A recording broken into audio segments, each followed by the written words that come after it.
We don't see acute aortic regurgitation very often, but nevertheless, it's a medical emergency, so it's very important that you recognize it when it's there. Probably the most common cause of acute aortic regurgitation is endocarditis.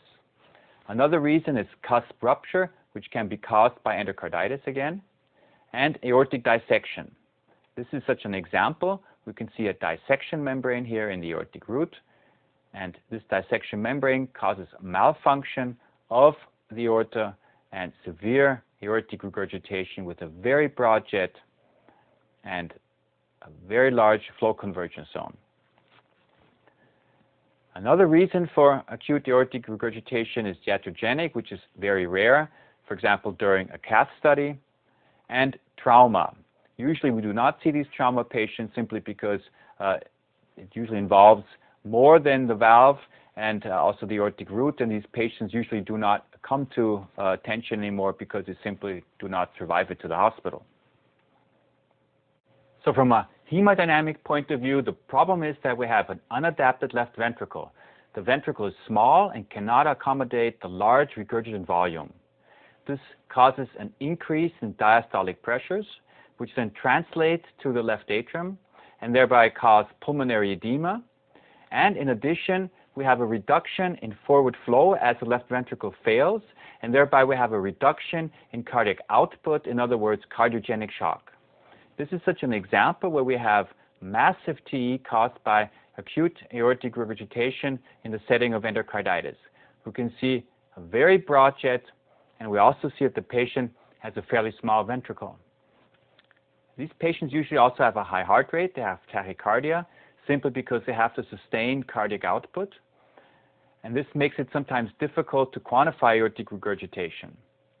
They have hypotension, blood pressure drops, simply because they're in cardiogenic shock.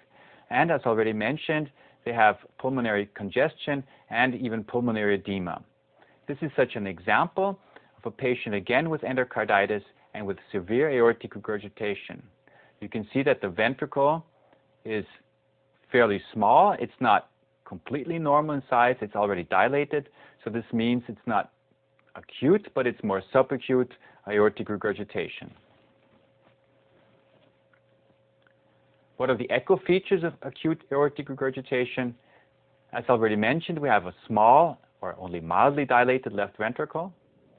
The left ventricular function is hyperdynamic to compensate, at least initially, and then finally, if the ventricle fails, ventricular function becomes more normal and then finally reduced. And a very typical finding is a very short deceleration time of the continuous wave Doppler spectrum of aortic regurgitation. I already mentioned tachycardia. Another finding we frequently see is holodiastolic retrograde flow, just as we see in chronic aortic regurgitation.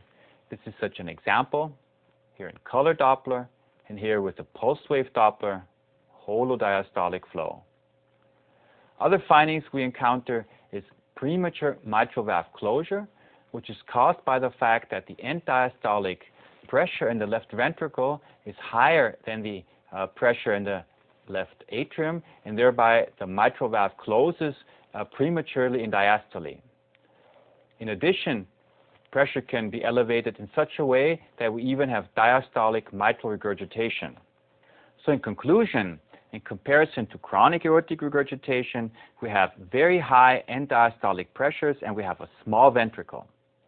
Now that we've seen how to quantify and to assess aortic regurgitation, let's take a look now at how echocardiography can help us in the management of these patients.